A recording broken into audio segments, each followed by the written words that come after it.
बहू, बहू, कहाँ हो तुम? बहू। विमला अपनी बहू सुमित्रा को ढूंढते हुए सुमित्रा के कमरे में घुस गई और घुसते ही उसने अपनी आंखें बंद कर ली, क्योंकि उसने देखा सुमित्रा बिना कपड़ों के बिस्तर पर बैठी है। सुमित्रा, क्या बात है माँ जी?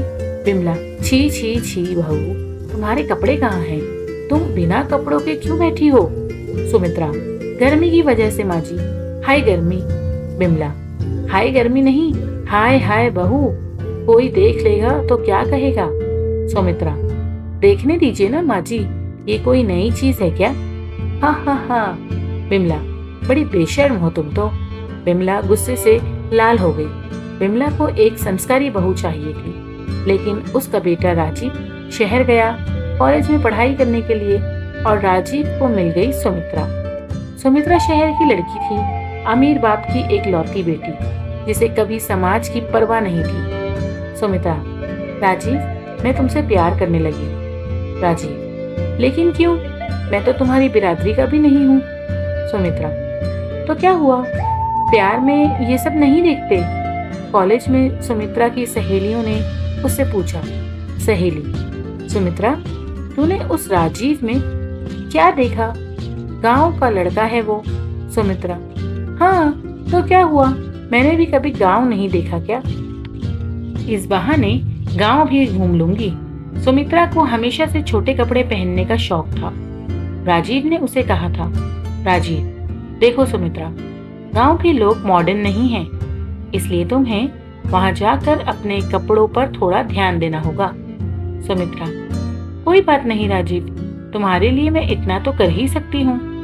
दोनों ने शादी कर ली और राजीव सुमित्रा को लेकर गांव चला गया। सुमित्रा ससुराल पहली बार जा रही थी, इसलिए सास को इम्प्रेस करने के लिए उसने साड़ी पहन ली। ससुराल पहुंचकर विमला, वाह, कितनी सुंदर बहू है मेरी, आओ बेटी अंदर आओ। सुमित्रा अंदर गई और उसे गर्मी होने लगी। सुमित्रा, आप लोगों के घर में एसी नहीं है क्या? विमला, नहीं बहू, हम गरीब हैं। सुमित्रा, लेकिन मुझे तो गर्मी हो रही है, क्या करूं? हाँ, साड़ी खोल देती हूँ। घर में मेहमान आए हुए थे। सुमित्रा ने सबके सामने ही साड़ी खोल दी। वो सबके सामने ब्लाउज और पेटीकोट पहनकर खड़ी हो गई। सारे मेहमान भाग गए। विमला, बहू, ये तुमने क्या किया? सबके सामने साड़ी खोल दी, तुम्हें शर्म नहीं आई?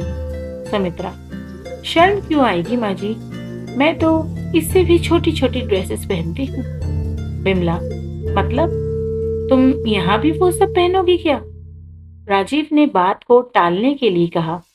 राजीव, नहीं नहीं, यहाँ क्यों पहनेगी? यहाँ तो सुमित्रा साड़ी पहनेगी। रात को सभी खाना खाकर सो गए, लेकिन सुमित्रा नहीं सो पाई।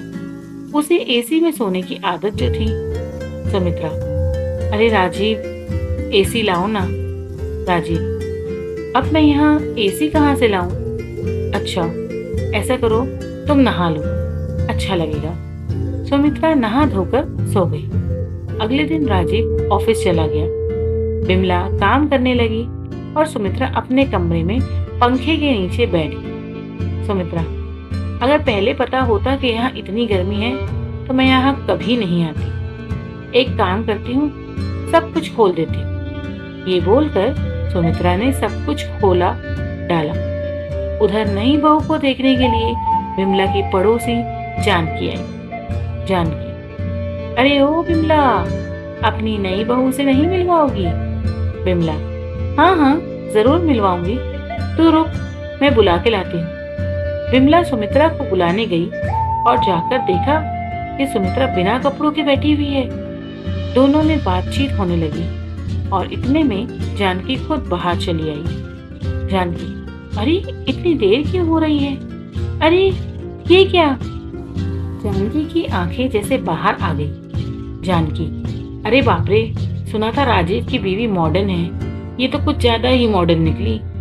ये बोलकर जानकी भाग गई। दोपहर को सुमित्रा ने कहा, सुमित्रा, मुझे अभी निकलना पड़ेगा, कुछ खरीदना है। विमला, लेकिन इन कपड़ों में बाहर जाओगी क्या? सुमित्रा, हाँ, तो क्या हो गया? सुमित्रा टॉप और हॉट पैंट पहनकर बाहर चली गई। सारे गांव के लोग आंखें बड़ी बड़ी कर देख रहे थे। पहला आदमी, अरे ये राजीव की बीवी है ना।